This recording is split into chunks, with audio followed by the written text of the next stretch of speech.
que l'intégralité de nos travaux sont filmés et que cette manifestation sera transmise à l'ensemble de nos partenaires et singulièrement à la collectivité départementale dans le cadre de notre participation à la réflexion sur l'évolution du schéma enfant, famille, jeunesse. Je les mets toujours dans un ordre un peu différent parce que des fois je dis famille, enfant, jeunesse, famille, jeunesse, enfant.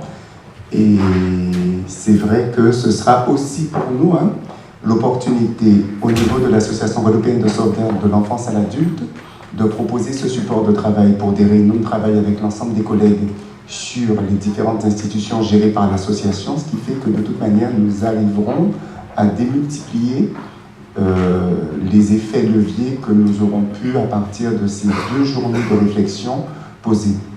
Ce matin, j'ai une petite pensée tout émue pour M. Emmanuel Ibéné, qui avait prévu de venir à nos côtés, mais qui, pour des raisons de santé, ne peut pas se déplacer.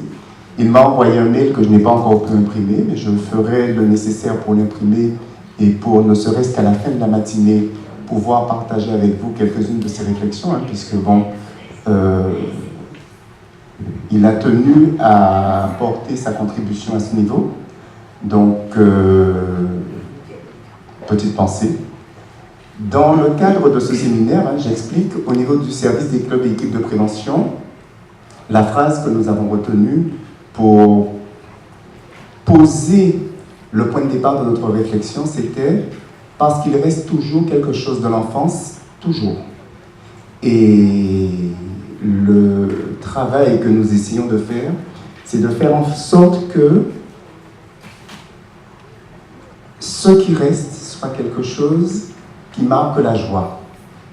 Et c'est vrai que dans nos différentes institutions, tant au niveau du handicap qu'au niveau, j'allais dire, de l'inadaptation sociale, il était pour nous très important de poser cette marque-là. Donc la table ronde va s'articuler ainsi. M. Rosenfeld, que je ne présente plus, va l'animer. Donc il posera un certain nombre de questions ouvertes et nos différents participants auront l'opportunité d'apporter leur éclairage technique ou leur partage d'expérience. Et ce sera aussi pour nous l'opportunité, lors de la retranscription de ces actes, de sortir des pistes et des préconisations par rapport, j'allais dire, aux travaux que nous aurons à faire. Je rappelle également qu'au niveau des différents établissements de la sauvegarde et singulièrement le service des clubs et équipes de prévention spécialisés, notre projet d'établissement de service allait jusqu'à 2017. Donc 2018, c'est l'année de rénovation de ce projet. Et c'est vrai que c'est aussi pour nous important de sortir des orientations pour pouvoir justement affiner les phases de bilan et pouvoir poser le cadre d'une action pour les 5 prochaines années. Donc à cette table ronde, nous avons le plaisir, l'honneur, l'avantage d'avoir M. Joël Piziou, directeur de l'enfance au niveau de la collectivité départementale. Je les nomme et après vous viendrez. Il y a pas je regarde dans l'ordre là. Nous aurons M.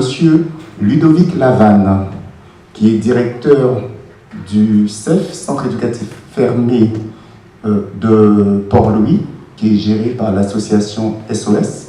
Donc je vous remercie de votre présence parmi nous.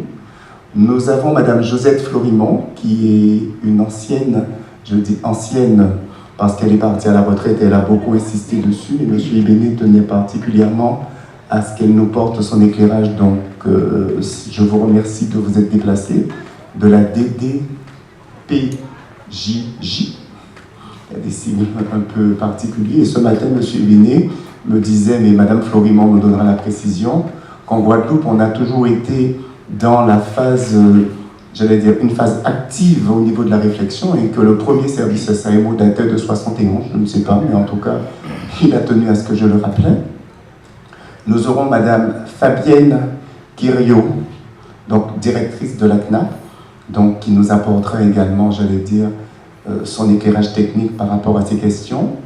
Et nous aurons aussi, et surtout, que je ne vois pas dans la salle, normalement, oui, elle est là, Madame Bonnefond, assistante sociale de l'IME, qui démontre au besoin, j'allais dire, la qualité des ressources internes que nous avons au niveau de cette association. Je vais donc appeler ces différentes personnes à se rapprocher, à occuper les places qui sont